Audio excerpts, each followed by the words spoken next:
Welcome दोस्तों। तो चलिए अभी हम लोग सिलेबस स्टार्ट करते हैं 9th स्टैंडर्ड का। तो सबसे पहला लेसन जो है वो है लॉज ऑफ मोशन। जनरली ये जो लेसन है ये 5 से लेकर 7 मार्क्स तक एग्जाम में पूछा जाता है।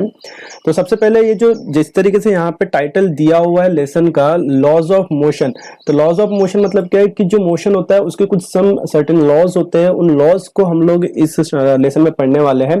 तो इसके हिसाब से इसमें सबसे पहले जो मोशन वर्ड होता है, इस मोशन वर्ड को हम लोग समझ लेते हैं। तो मोशन वर्ड की देखो हम लोग यहाँ पे डेफिनेशन लिखी हुई है। मोशन वर्ड की डेफिनेशन किस तरीके से होता है, if the position of an object is changing. अगर हम लोग बोल रहे हैं कि किसी ऑब्जेक्ट का पोजीशन क्या हो रहा है, चेंज हो रहा है। अब ऑब्जेक्ट का पोजीशन चेंज हो रहा है, इसका मतलब क्या हुआ कि जैसे सपोज करो हम लोग ने क्या किया हुआ है, एक पत्थर है, एक पत्थर को हम लोग ने हिल पे रखा हुआ है और हिल पे रखने के बाद अगर उसको हम लोग पुश करते हैं तो पुश करने के बाद वो जो पत्थर वो क्या हो जाएगा, नीचे की ओर गिर जाएगा। ठीक है, इसका मतलब क्या हो रहा है कि वो जो मतलब जो पत्थर था वो ऑब्जेक्ट क्या हुआ, हिल से नीचे आया। की जो पोजीशन थी, इनिशियल पोजीशन और फाइनल पोजीशन, मतलब स्टार्टिंग का पोजीशन और आखिरी वाला जो पोजीशन था, ये दोनों में क्या हो गया, चेंजेस हो गया। तो हम लोग क्या बोल रहे हैं कि अगर किसी ऑब्जेक्ट के पोजीशन में क्या हो रहा है, चेंज हो रहा है विथ रिस्पेक्ट टू टाइम। किस हिसाब से, विथ रिस्पेक्ट टू टाइम।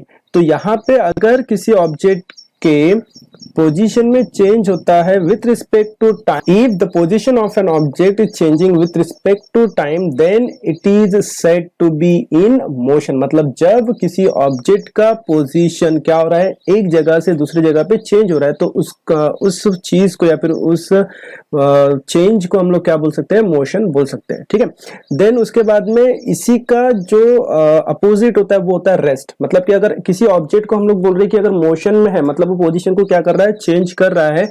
अगर वही ऑब्जेक्ट रेस्ट में है, मतलब एक ही जगह पर है, इसका मतलब क्या होगा कि वो जो ऑब्जेक्ट है वो ऑब्जेक्ट उसकी पोजीशन को चेंज नहीं कर रहा है, तो उसको हम लोग बोलेंगे रेस्ट पोजीशन। क्लियर है। तो देखिए डेफिनेशन किस तरीके से हो रहा है यहाँ पे, if the position of an object does not change. देखिए यहाँ पे वर्ड जो है, वर्ड के लिए लिखा हम लोग ने does not changes with respect to time, यानी कि अगर वो टाइम के हिसाब से उसका पोजीशन चेंज नहीं कर रहा है, then it is said to be in rest position. तब वो क्या होता है, रेस्ट पोजीशन में होता है। तो चलिए देखिए, मोशन और रेस्ट आपको समझ में आ गया। उसके बाद देखते हैं हम लोग डिस्टेंस एंड डिस्प्लेसमेंट। तो देखिए डिस्टेंस एंड डिस्प्लेसमेंट में सबसे पहले हम लोग जानेंगे डिस्टेंस के बारे में, डिस्टेंस क्या होता है, और उसके बाद देखेंगे हम लोग डिस्प्लेसमेंट क्या होता है। और ये दोनों टर्म जो है बहुत ज्यादा इंपॉर्टेंट है इस लेसन में, और इस टॉपिक के ऊपर जो है नियर अबाउट 2 मार्क्स का जो क्वेश्चन है वो हर बार ही एग्जाम में आता है।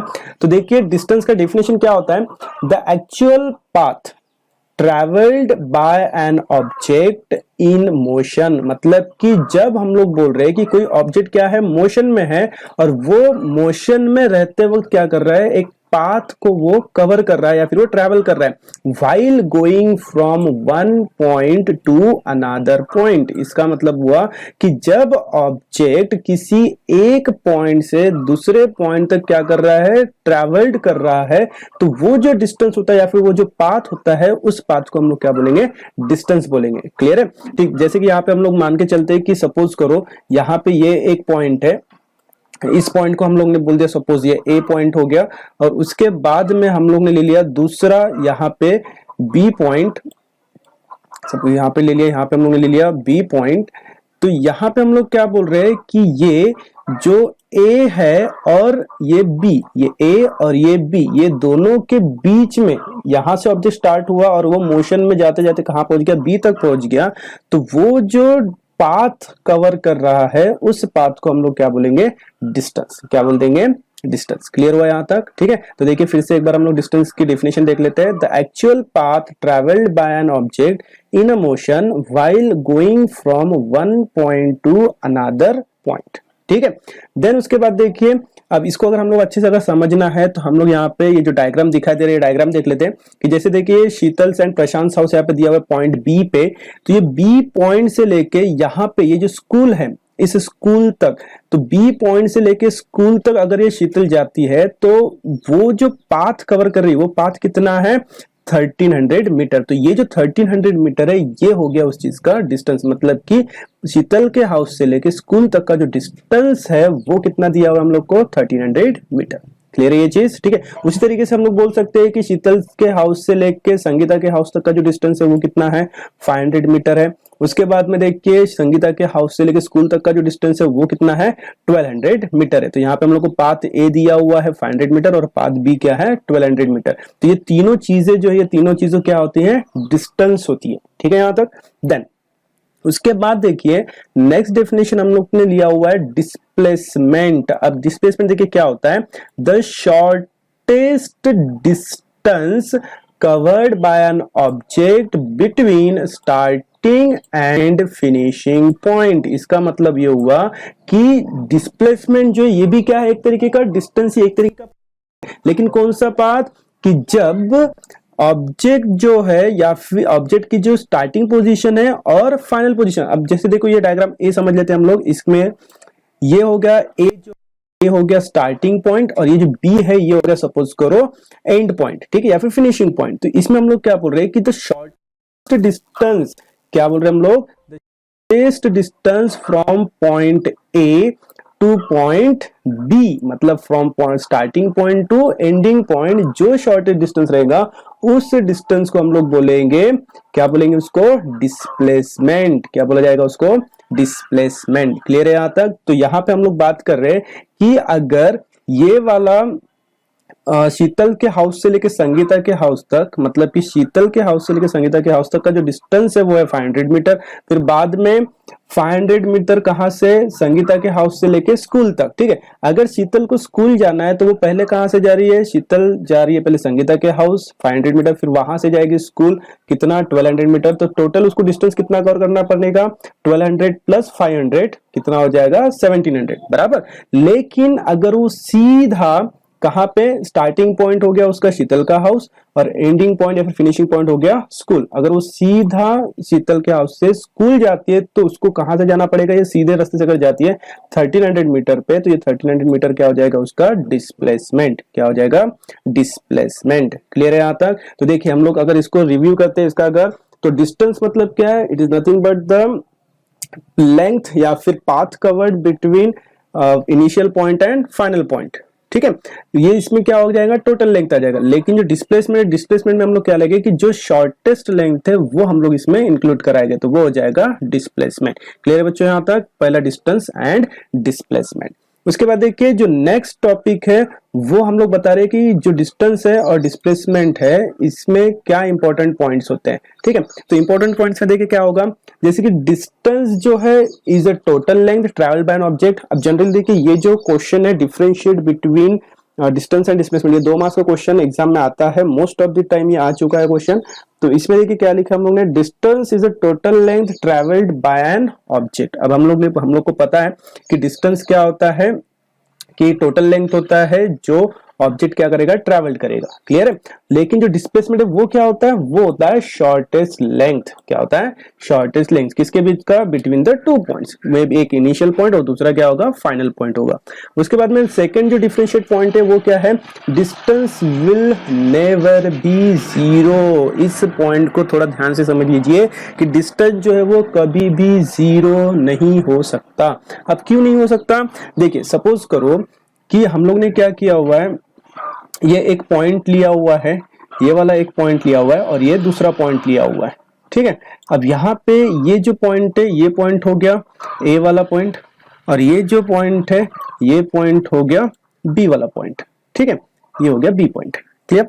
तो अब यहाँ पे अगर ऑब्जेक्ट को सपोज करो ये ऑब्जेक्ट है, मतलब यहाँ पे हम लोग क्या कर रहे हैं, एक पर्सन को ड्रॉ कर देते हैं, ये ऑब्जेक्ट है, थोड़ा ड्राइंग अच्छा नहीं आएगा इसका लेकिन फिर भी ट्राई करते हैं हम लोग। तो यहाँ पे देखिए ये अगर सपोज करो ऑब्जेक्ट है, ये ऑब्जेक्ट क्या कर रहा है, यहां से ए पॉइंट से कहा जा रहा है, बी पॉइंट पे जा रहा है। क्लियर है यहाँ तक, ठीक है। मतलब क्या हो रहा है, वो ए पॉइंट से लेके बी पॉइंट तक जा रहा है, ठीक।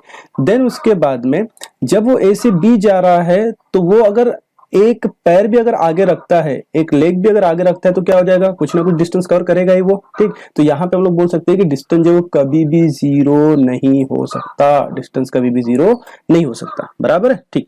लेकिन उसी के साथ साथ अगर हम लोग डिस्प्लेसमेंट की बात करते हैं, सपोज करो यहाँ पे हम लोग ने क्या किया, ये सर्कुलर पाथ लिया हुआ है, ठीक है। इस सर्कुलर पाथ में यहाँ पे इस पॉइंट पे यहाँ पे क्या ले लिया हम लोग ने, पोजीशन ले लिया ए की, ये सपोज ये हो गई ए की पोजीशन यहाँ पर, ठीक है। इसको हम लोग कर देते हैं, इंडिकेट कर देते हैं ए पोजीशन से, ये हो गई ए पोजीशन। उसके बाद में अगर ये पोजीशन ये क्या करता है, इस पॉइंट से स्टार्ट होके यहां से क्या हो रहा है, वो स्टार्ट हो रहा है और यहां से ऐसे पाथ कवर करते करते करते करते करते वापिस उसी पोजीशन पे क्या हो रहा है, वापिस आ रहा है, बराबर। तो मतलब अब इसमें डिस्टेंस क्या हो रहा है कि वो जिस इनिशियल पॉइंट से स्टार्ट हुआ था उसी पॉइंट पे वापस आ गया, मतलब initial point and final point दोनों क्या हो गया, इक्वल हो गया। तो अगर इनिशियल एंड फाइनल अगर इक्वल हो जाते तो उसने डिस्टेंस कवर किया क्या, कुछ नहीं किया। मतलब यहाँ पे क्या बोलते हैं हम लोग, जो शॉर्टेस्ट लेंथ था वो शॉर्टेस्ट लेंथ क्या हो गया, जीरो हो गया। इस वजह से यहाँ पे हम लोग बोल सकते हैं कि displacement can be zero, displacement क्या हो सकता है, जीरो हो सकता है। क्लियर है यहाँ तक, ठीक है। देन उसके बाद देखिए नेक्स्ट टॉपिक दिया हम लोग ने, distance is a scalar quantity. Next point में हम लोग ने क्या बताया कि डिस्टेंस क्या होता है, स्केलर क्वांटिटी होता है और displacement is a vector quantity. तो अब देखिए यहाँ पे जो वर्ड आया हुआ है स्केलर क्वांटिटी एंड ये वेक्टर क्वांटिटी, तो ये क्या होता है। तो चलिए स्केलर क्वांटिटी और वेक्टर क्वांटिटी ये क्या होता है ये हम लोग देख लेते हैं, जान लेते हैं। तुम लोग को जो सिलेबस है, सिलेबस में सिर्फ इनके वर्ड्स दिए स्केलर क्वांटिटी के, स्केलर क्वांटिटी और वेक्टर क्वांटिटी, इसका मतलब नहीं समझाया हुआ है। तो अब यहाँ पे देख लो हम लोग इसका मतलब समझ लेते हैं, ये आपको आगे भी काम में पड़ेगा। तो सबसे पहले जो स्केलर क्वांटिटी है, स्केलर क्वांटिटी होता क्या है, तो इसका डेफिनेशन देख लेते पहले क्या है कि when the quantity is measured by. अब यहाँ पे जो क्वांटिटी वर्ड है, क्वांटिटी मतलब क्या होता है, जैसे कि टाइम हो गया, डिस्टेंस हो गया, टेम्परेचर हो गया, वेलोसिटी, स्पीड, ये सब जो होता है ये सब क्या होता है, क्वांटिटी होता है। क्लियर है। तो हम लोग यहाँ पे क्या बता रहे हैं कि when the quantity is measured by magnitude only, क्या वर्ड लिखा है यहाँ पे, मैग्नीट्यूड ओनली, ये इंपॉर्टेंट वर्ड है यहाँ पे। अब ये मैग्नीट्यूड का मतलब समझ लेते हैं कि मैग्नीट्यूड मतलब एक नंबर हम लोग ले सकते हैं, जैसे कि 2, 3, 4, 5 है ना। जैसे हम लोग बोल रहे कि शक्कर 2 किलो, 4 किलो, 5 किलो ऐसा, ठीक है। तो मैग्नीट्यूड मतलब क्या होगा, एक नंबर, ठीक। तो क्या बोला हम लोग ने, when the quantity is measured by magnitude only such quantity is called as scalar quantity। ऐसे क्वांटिटी को हम लोग क्या बोलेंगे, स्केलर क्वांटिटी। क्या बोलेंगे, स्केलर क्वांटिटी। समझ में आ गया, ठीक। देखो फिर से एक बार हम लोग बता रहे हैं, when the quantity is measured by magnitude only such quantity is called as scalar quantity। मतलब जब किसी चीज को या फिर किसी क्वांटिटी को हम लोग नंबर्स में गिन सकते हैं, नंबर्स में उसको मेजर कर सकते हैं, तो उस क्वांटिटी हम लोग क्या बोलते हैं, स्केलर क्वांटिटी बोलते हैं, ठीक है। जैसे कि फॉर एग्जांपल देख लो, टाइम हम लोग बोल सकते हैं कि यहाँ अभी कितना हुआ है, 2 आवर्स हो गया है, 3 आवर्स हो गया है, ठीक है। तो ये क्या हो गया, हम लोग सिर्फ मैग्नीट्यूड में बताएंगे। उसी तरीके से डिस्टेंस हम लोग बोल सकते हैं 200 मीटर, 300 मीटर, 1 किलोमीटर, इस तरीके से हम लोग क्या बोल सकते हैं, डिस्टेंस को भी बोल सकते हैं।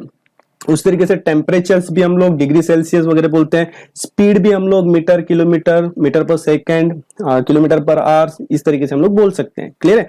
उसके बाद देखिए दूसरा जो है वो होता है वेक्टर क्वांटिटी। क्या होता है, वेक्टर क्वांटिटी। तो अब ये वेक्टर क्वांटिटी किस तरीके से होता है, when the quantity is measured by, मतलब जब किसी चीज को हम लोग किस में मेजर करेंगे, magnitude as well as direction. क्या बोल रहे हैं हम लोग, magnitude as well as direction. तो यहाँ पे देखिए वर्ड्स कौन से है, मैग्नीट्यूड, और दूसरा वर्ड क्या है, डायरेक्शन। मतलब ऐसी चीज या फिर ऐसी क्वांटिटी जिनको हम लोग नंबर्स और उसके साथ साथ क्या आना चाहिए, उसमें डायरेक्शंस भी मेंशन्ड होना चाहिए।